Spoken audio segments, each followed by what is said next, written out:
So recently I watched a video that was a tourism ad for Oslo, and it really made Oslo look so beautiful, and of course I want to find out more about the city, so I'm watching this. It's the 25 best things to do in Oslo, Norway.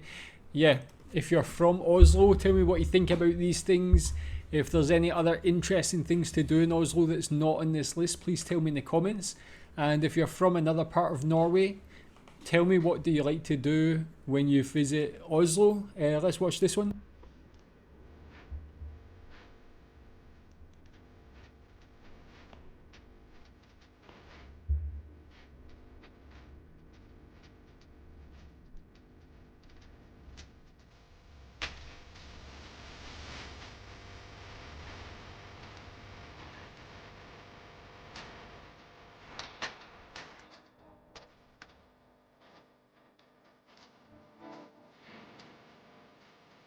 Really looks like such a beautiful place. Oslo, Norges hovedstad.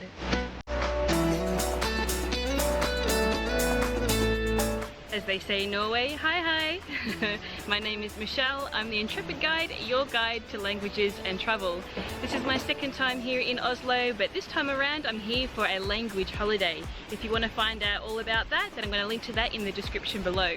But today I'm going to show you around the city because I've been here for 2 weeks, so I've had plenty of time to explore the city. Surrounded by mountains and sea, here are the best things to do in Oslo.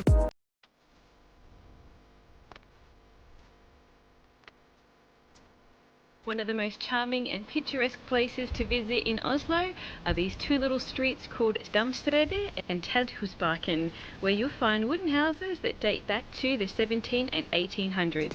The architecture is very nice, very interesting. Well, who knew that Oslo had not just one but several waterfalls? And you can see them all just by walking along this beautifully forested trail that stretches 8 kilometers along the Akerselva River. Oh, nice.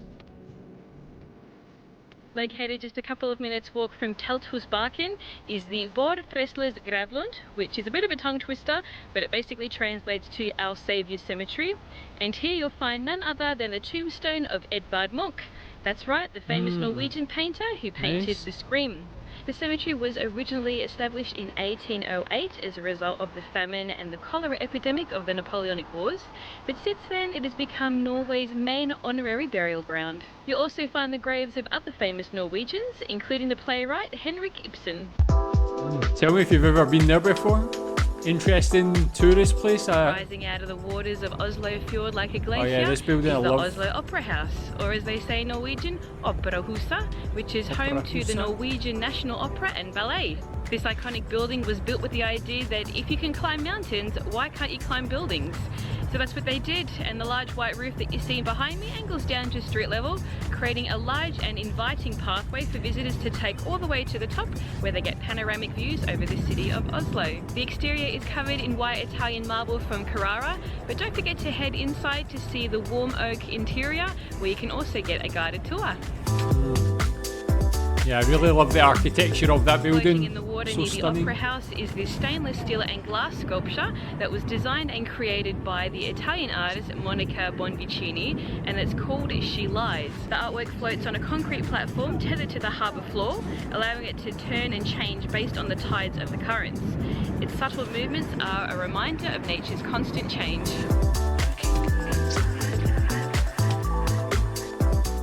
The most famous and photographed inhabitant in Oslo is this 4.5 metre bronze statue of a tiger, which was gifted to the city of Oslo by a Norwegian real estate firm in the year 2000 when Oslo was celebrating its 1,000-year anniversary. The city of Oslo chose a tiger because of its nickname, the Tiger City. Oh, is it? I never knew that either. It's actually quite insightful as well. This Running through the heart of video. Oslo's city centre is Karl Johans gate, a long road that stretches all the way up to the Royal Palace. The road was named after King Charles III John, who was also the King of Sweden as King Charles XIV John. Along the road you'll not only find various important buildings including Parliament, you'll also find shops, restaurants, bars and clubs.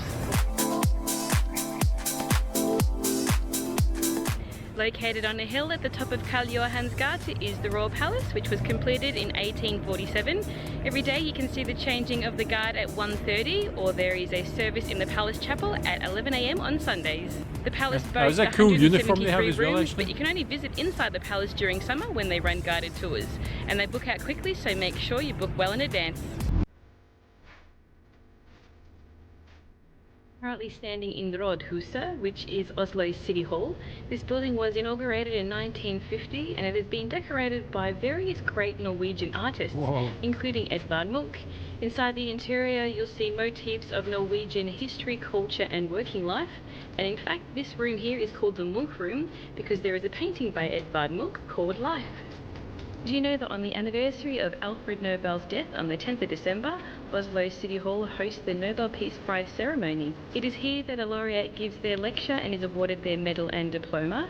And in attendance, of course, is the Norwegian royal family along with the Prime Minister. Whoa, like already, like Oslo just seems such a cultured, awesome place.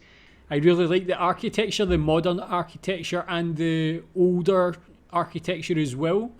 But the interior, the design, the artwork within that building, that looked unbelievable, man. So stunning. I bet you could just walk about there for hours just admiring the art. Tell me if you've been in there, what's it like to actually see the art there in person? Do you have a favourite piece within there?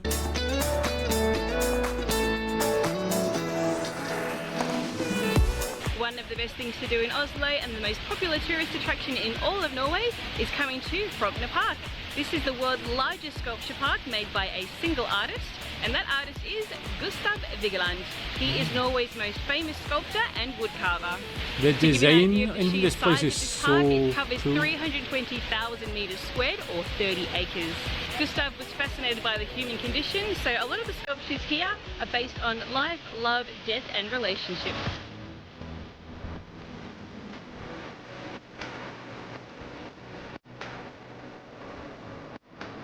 Really, Oslo's like an art lover's Also with this paradise. is the Vigeland Museum, which used to be his home and studio. The museum includes Vigeland's earlier works, portraits and even the plaster casts used for the sculptures here in Vigeland Park.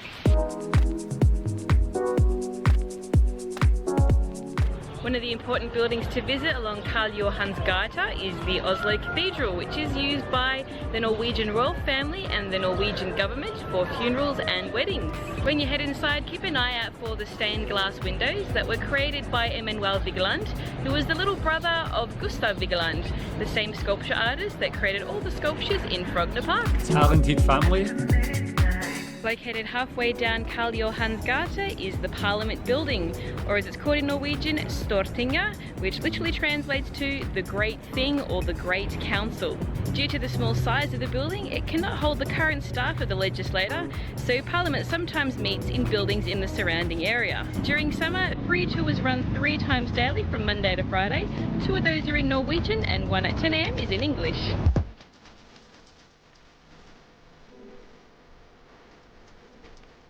One of the best things to do in Oslo is to take a cruise along Oslo Fjord. And if you don't want to take the bus, there's even a boat that takes you to Museum Island, which is called Bygdøy.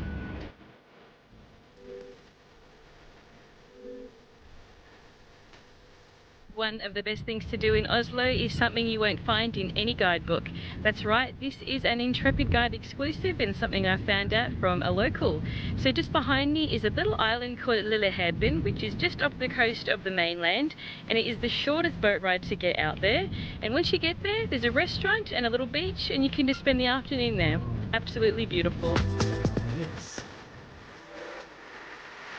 If you like chocolate, then you have to try my favourite Norwegian chocolate, which is called Kvikk Lunsj, and it is produced by Freya. And there's a Freya store located along Karl Johans gate, and inside you can find all sorts of chocolates and sweets that the Freya company produce.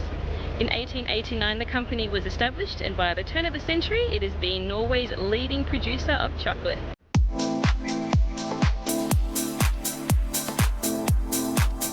One of my favourite and best things to do in Oslo is to visit the Folkemuseet. This is the Norwegian Museum of Cultural History. Along with its extensive collection of artefacts from all social groups and regions around the country, it also incorporates an open-air museum with 150 buildings that were relocated here from different towns and rural districts in Norway. One of the museum's most significant buildings is this beautiful 13th century gold-staved church. In one of the buildings there is a cooking demonstration where they make this Norwegian bread called lefse. It's a 17th century recipe, and even the most rich farmers would only eat this twice a year because it had a very expensive ingredient, which was sugar. So let's try it. I mean, when you go from like the opera house to that old 13th century church and see like the difference in style and things, is like quite cool to see that difference within one city. But also really got to give credit to the city of Oslo for being able to preserve a lot of the history, as well as having these modern buildings, to actually have so much history there preserved in such a very nice way. I think it's a great thing. Like, I really never knew Oslo was so diverse, and again, this actually makes me want to go even more. If you want to get up close to the world's best preserved Viking ships, then you have to come to the Viking Ship Museum. The museum contains 3 burial ships, which were all ocean-going vessels until they were hauled onto the land and used as burial ships for the rich and wealthy. Behind me is the Oseberg ship, which is the largest known burial ship in the world.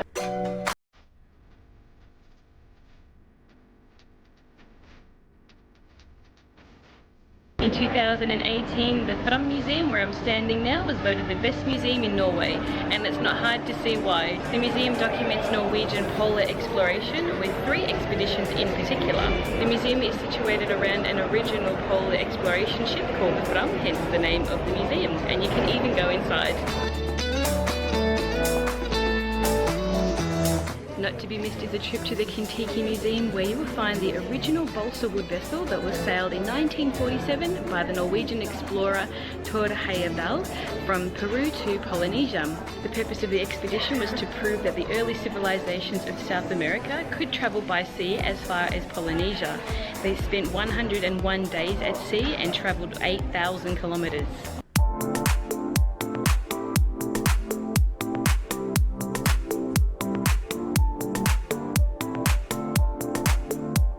Around 1300 AD, there was only about 3,000 inhabitants in Oslo, but it wasn't until King Haakon V decided that he wanted to live here that he created a castle and royal residence called the Akershus Castle. Construction started in 1299 and didn't finish until the early 1300s, and the reason why they chose this particular location is because it has a strategic viewpoint over Oslofjord. The castle has also been used as a military base, but today it is now an open museum, and during summer they also run guided tours. Really got so many museums and galleries and things. Overlooking Oslo City and the fjord is Ekebergparken, which is a sculpture park with some 40 sculptures scattered around the park. There's a cafe and restaurant up here, and it's just a really nice place to come and spend a lazy afternoon. When Munch passed away in 1944, he left a large portion of his work to the city of Oslo, and they created the Munch Museum. And it is here that you'll find a permanent exhibition of at least over half of his work, including the most famous of his artworks, the Scream. If you want to see the place that inspired Munch to paint the Scream, then you have to head up to Ekebergparken. He was there at sunset, the sky was blood red, and as he put it, he felt an infinite scream passing through nature. Located 20 minutes northwest of Oslo City is the Holmenkollen Ski Museum and Ski Jump. The museum itself covers 4,000 years of Norwegian skiing history as well as polar exploration.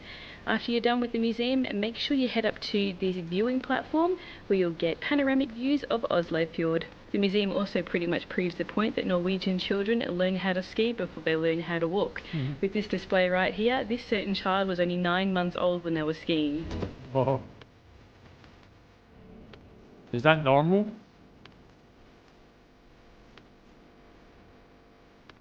Whoa.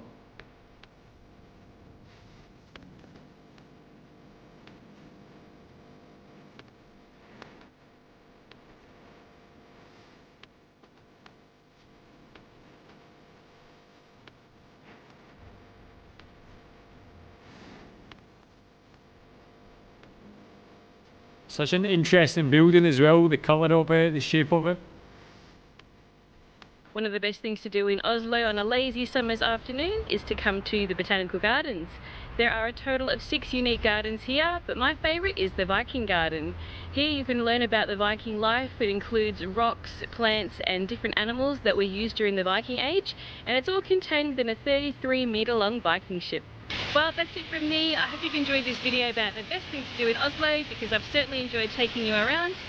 Yeah, that was really good. Like, that actually makes me want to go to Oslo even more. Like, I really learned a lot there. Like, I never really knew much about Oslo and what was actually in it. It just looks, I mean, it's a stunning, stunning place. So much art, so much culture. It's like you can definitely go there and just appreciate all of those places. And even the park that she went through was like really stunning to look at. Tell me more about Oslo. Tell me like the best restaurants, the best other activities to do and things like that as well. And tell me how it compares to other parts of Norway, other cities. What other cities would be comparable? Like, where else would you visit if you were going to Norway? But Oslo on its own, like one of the most beautiful places I've ever seen, like really stunning.